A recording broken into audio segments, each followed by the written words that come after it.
मेरे ध्यान में एक केस आया कि मेरी सरकार का, पंजाब सरकार का कैबिनेट मंत्री अपने डिपार्टमेंट में टेंडर और बाकी खरीदो फरोख्त में से 1% कमीशन मांग रहा था। तो मैंने उसको गंभीरता से लिया। ये मामला सिर्फ मेरे पास ही है, मीडिया के पास इसकी कोई जानकारी नहीं है, विरोधियों के पास इसकी कोई जानकारी नहीं है। मैं चाहता तो इसको दबा सकता था। अगर मैं ऐसा करता तो मैं लाखों करोड़ों पंजाबियों का दिल तोड़ता जिन्होंने मुझ पर यकीन किया। तो मैं अपनी पार्टी की जो विचारधारा है उसके भी खिलाफ होता। और मैं एक्शन लेने जा रहा हूं। उस मंत्री का नाम है डॉक्टर विजय सिंगला, जो कि सेहत मंत्री पंजाब में कैबिनेट में थे। जब मैंने उनको ये सबूत दिखाए तो उन्होंने अपना गुनाह कबूल भी किया। दिल्ली के मुख्यमंत्री अरविंद केजरीवाल तो इस कार्रवाई को देखकर अभिभूत हैं और हरियाणा बीजेपी के बड़े नेता और हरियाणा सरकार में गृह मंत्री अनिल विज भी इसकी तारीफ कर रहे हैं।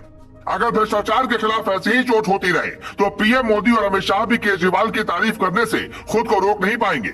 52 साल के विजय सिंगला मानसा सीट से सिंगर सिद्धू मूसेवाला को हराकर चुनाव जीते थे।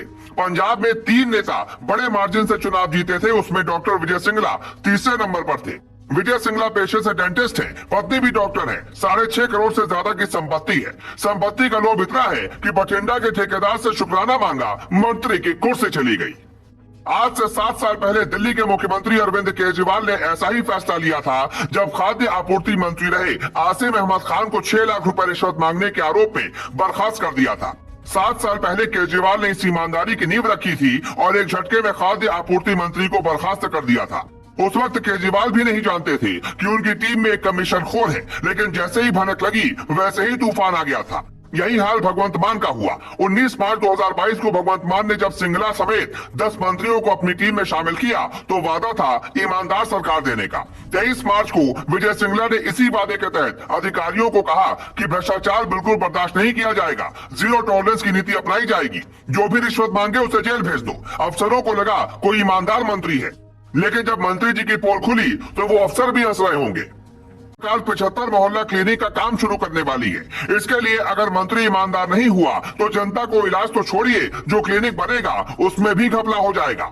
और ऐसे कमीशन खोर मंत्री तो कतई इसे सही नहीं बनने देते। इसलिए भगवंत मान ये जानते थे कि पंजाब और सिस्टम का स्वास्थ्य सुधारने के लिए सिंगला को हटाना कितना जरूरी है।